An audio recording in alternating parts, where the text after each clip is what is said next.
Hello, it's Polish Pol VR, welcome back to the channel. We are here today to do some more PlayStation VR2 news, and it is a very good one today. 3 brand new PlayStation VR games have been announced, and one of them looks absolutely fantastic and a proper promising for high-end VR fans. We are also going to look into today's release and future updates for 5th VR, including the first batches of fixes that should be out by now. If you enjoy those daily PSVR2 updates, make sure you like and subscribe. It really helps the channel stay alive in the algorithm and it helps it grow as well, and I super appreciate it and appreciate all the support. And also, before we start, quick word from today's sponsor, All On Board. What if game nights could bring us together again, just like before? Play with your friends no matter how far apart you are. From classic games that define generations to an ever-growing library of popular licensed games. Designed from the ground up for VR, it feels as natural as playing in real life. Smart Glance enhances All On Board's usability with rule reminders, contextual actions, and more. It's easy to learn with step-by-step video tutorials. Bring the action into your living room with XR mode. Get new tabletop titles, coming frequently as DLC. Your friends can join in, even if they don't own them. And if the session runs too long, you can always save and pick it up another day. This is just the beginning of All On Board. Game nights reinvented.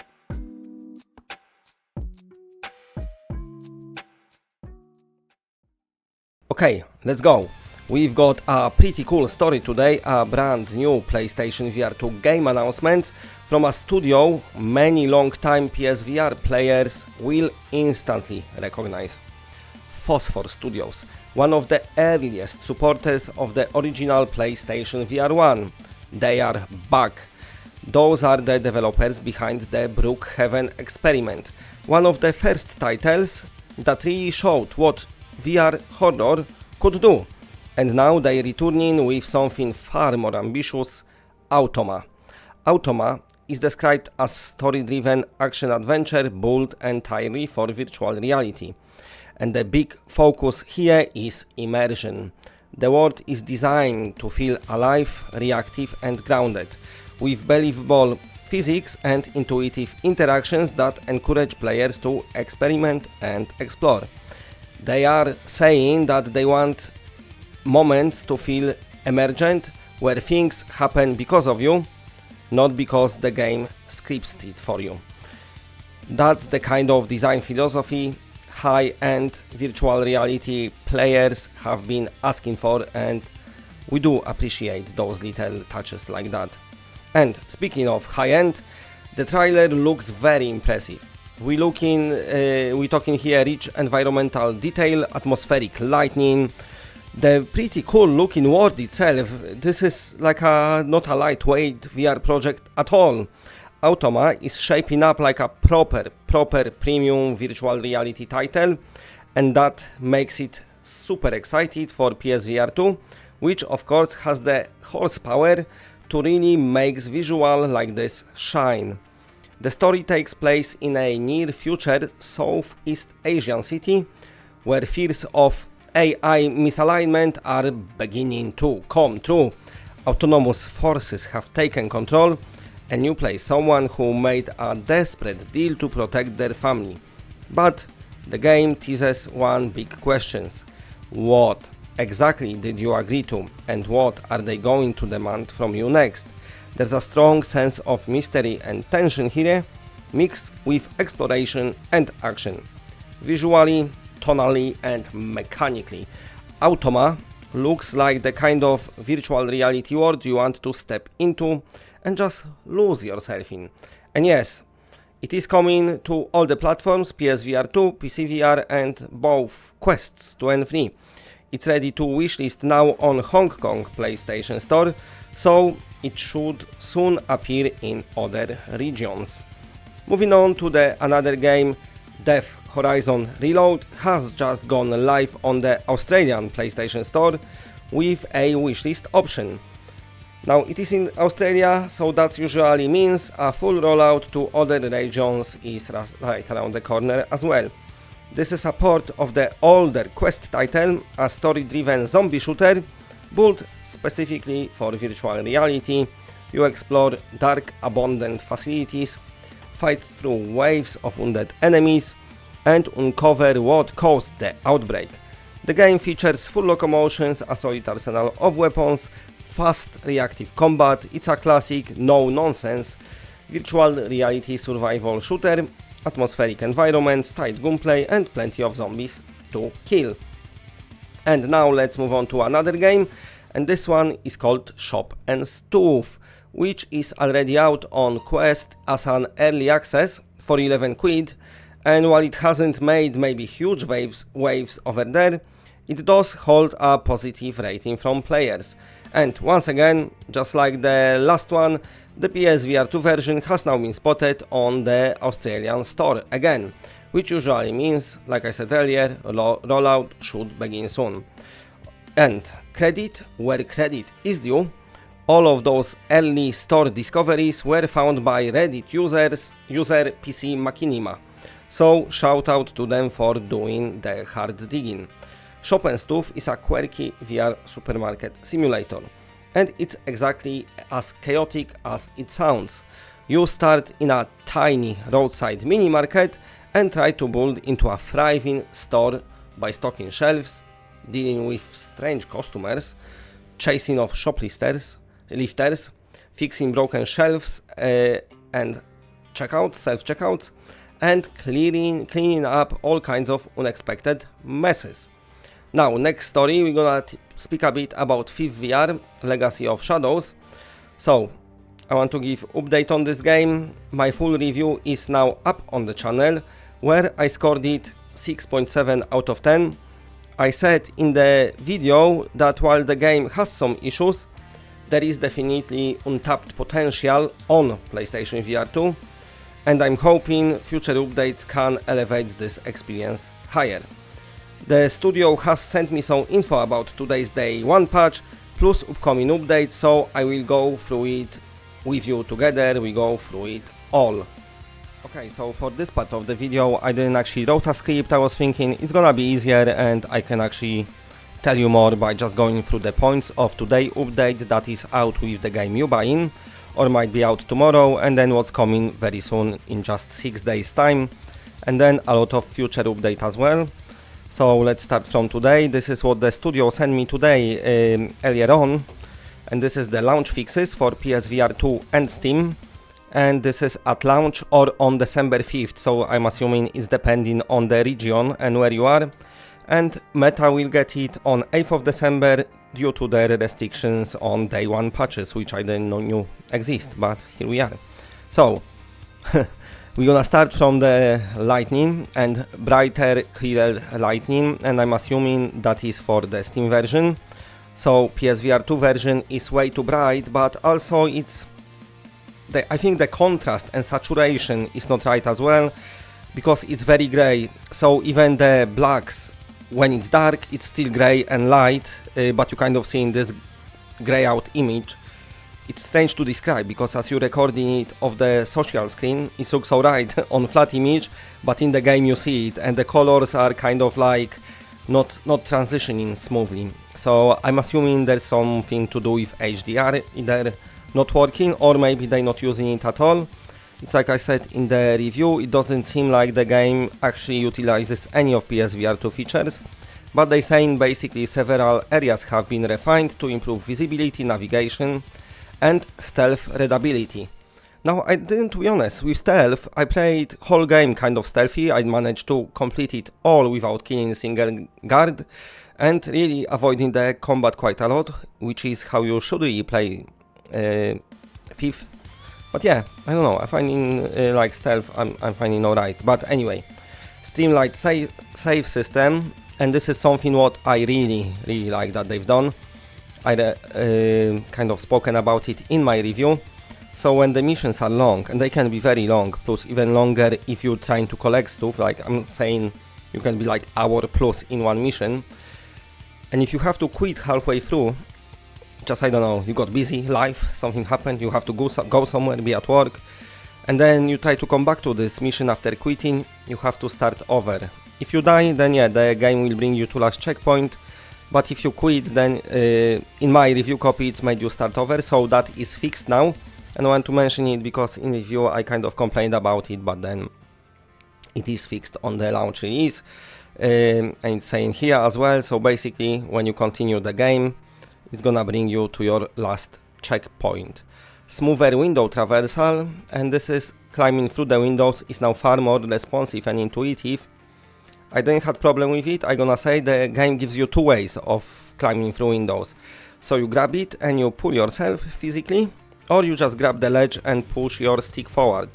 And that's what I was doing, and it was working fine. So I wonder if it's the physical actions what they doing.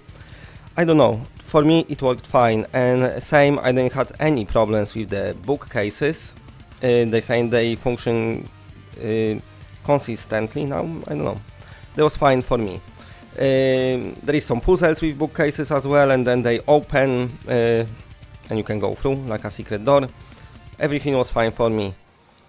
So I spoke about the continue button, and on Steam doesn't concern us, even though I do find it surprising that the main Steam headset done by the Valve themselves, it's not been implemented right, let's say. Anyway, so that's what you get in today. It's all good. And then the patch 1 is dropping just in 6 days, so not even a week, and that's for all platforms. So they're gonna do sharper headshots, so hit detection has been refined for precision takedowns. Must be something what's not working now, I don't know. As I said, I didn't kill anyone in my playthrough. The stealth, you can be stealthy because the game gives you so many ways you can travel through the level, but also little like holes in the walls when you can like kind of squish yourself in.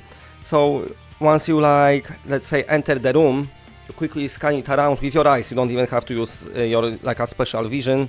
You will see where you can go and you can do. The game kind of presents it nicely, so I didn't really have to shot anyone in the head, but it's gonna be improved apparently.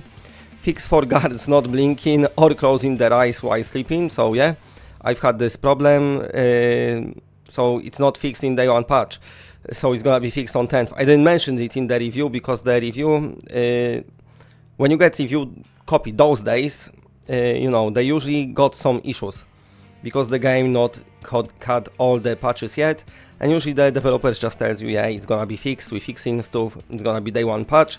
But that's what happens with the early review copies those days, because of course we're living in the digital age, so everything can be updated anytime. The developers rush into maybe let people have hands on the game. So yeah, I was thinking that's gonna be fixed today, but it's not. So if you see guards, sometimes knock them out and they just sit there like this and just go,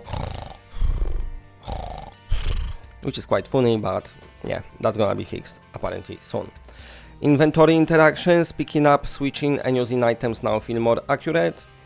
Once again, at the beginning of the game, I did have few issues trying to grab things, but then I kind of used to it. And even in my reviews, as I done my review, I think I only used like 6 or 7 clips of the game. I like to show the longer clips so you can kind of get better idea of gameplay. You can see the grabbing was actually alright. I'm glad they adding the toggle for comfort-friendly toggle options for the grip button. So now you can probably just press it once, or you can choose to hold it. So that's okay. With this patch, more accurate play start tracking, statistics now better reflect how you approach each mission. Don't actually know, like mine was, like I said, not killing people, trying not to be detected. Geometry occlusion cooling fixes and improve to geo popping in and out across the whole game. So this is something what I didn't encounter, so I wonder if it's all platforms. I wonder maybe it's Quest, PC, I don't know. They're doing final lightning polish, no more fully dark zones, stealth readability is now consistent everywhere. I really stress, I don't mind if they got game that is kind of on par with Quest, maybe slightly dumbed down, but HDR got to work on PSVR2, the colors. I don't know if anyone talking about it yet or not. I'm gonna check out the reviews soon. I didn't saw other people reviews yet, and I don't know what versions they played, but on PSVR2 colors are just bad. They're not that great. Too gray, too washed down. So I hope they're gonna sort that out as well. You know, like sometimes you play the game and colors pop and blacks are black. I do hope maybe they're gonna download themselves Ghost Town. They've had perfect balance of darks, because when they want the game to be dark, it's really dark, but also whites and beautiful colors popping to your eyeballs. You know, and medium darks, they nailed the lighting down there, so maybe the developers could kind of use it as a reference to see how good the darks can look and still the game be readable. Clear mission objectives, updated hints and prompts help guide players, such as improved guidance for lowering the final gate in Ravencourt Manor. I think that's the 6th mission, if I'm right. Ravencourt Manor, I think so. So basically you have to unlock those doors and they got like electrics assigned to them, and you have to disable them. To be honest, I didn't have problem with that. The game kind of guides you just enough, but expects you to look around for things. The levels are, you know, they're quite big, but they easy to remember. They're not huge. And I always finding in VR, I remember things, even when I played Hitman, walking around the levels, because you kind of see it all. I remember it's easier than in flat games. I like see my points of reference and everything. So yeah, anyway, the future updates, those are pretty cool. Interactive chalkboards, okay, that's fine. I mean, we've had that in the Offlines and Rain and many games, but anyway, you can use them. Dartboards, so you can aim and enjoy optional downtime while on haze. Okay, so that's been the clockwork. I wish they concentrate on that maybe later. Maybe let's do some more updates for PSVR2 and utilize its features. I would love to have, you know, haptics, advanced haptics as PSVR2 got, adaptive triggers as well, dynamic foveated rendering, so there's no reprojection, and HDR. I don't need, maybe if they can, higher resolution textures, but I don't need, you know, that I just would like the PSVR features, the basic ones, to be used.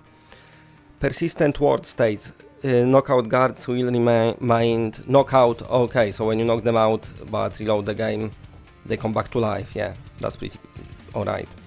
New brightness sliders, fine-tune visibility to suit your playstyle and headset. So that's probably for PSVR2. But yeah, they should I don't know, maybe the HDR is just not working right, and maybe that's what the lightning polish is for this. Mic output for PC, so you can use your microphone to blow out candles, so that's for PC players, they can choose which one. More reliable checkpoint loading. Edge cases and inconsistencies have been smoothed out, alright. Enhanced ragdolls, guard now react more fluidly and believably and use higher quality models. Oh well, that's good to know. So my ragdolls sometimes was like jittery and guards doing splits and everything, so yeah, that's okay. Quest 2 upgrade, space wrap, so that's for quest, that doesn't bother us. Doors now aligning more accurately with the frames. So I had few books here, I don't know if somebody reported that to them as well. They probably so late because maybe they cannot reproduce them, so I'm gonna try to send them my clips if I can find them. But now it's not happen often, and quick reload of the last checkpoint would fix it anyway straight away. Sometimes when you got door frames and the door's supposed to be in it, it was like somewhere up in the ceiling, so, and you still couldn't go through the door. And this is the favorite one. PSVR2 and high-end PC will have some visual quality uplifts. So that's gonna take this game from looking like, let's be honest here, it feels like playing quest game on PSVR2 at the moment. A fun quest game, you know, don't get me wrong, with some issues, but it's all can be worked out. So yeah, them improving graphics will definitely help the game. Okay, I spoke about it for so long, so I better stop talking. I still send you to my review. I usually do the videos together, but because review was like 20 minutes long itself, I had to do 2 uploads today, but usually I'm trying to give you 1 upload a day. But anyway, if you want to see review, it's gonna be linked somewhere here or on the screen. From me for today, that's it. Thanks for watching. If you like what you're seeing, then please press a like because it does help the channel a lot. And if you're new to the channel and are not subscribed, then subscribe. It's always better when it's more of us. And that's it. Bye bye bye bye bye.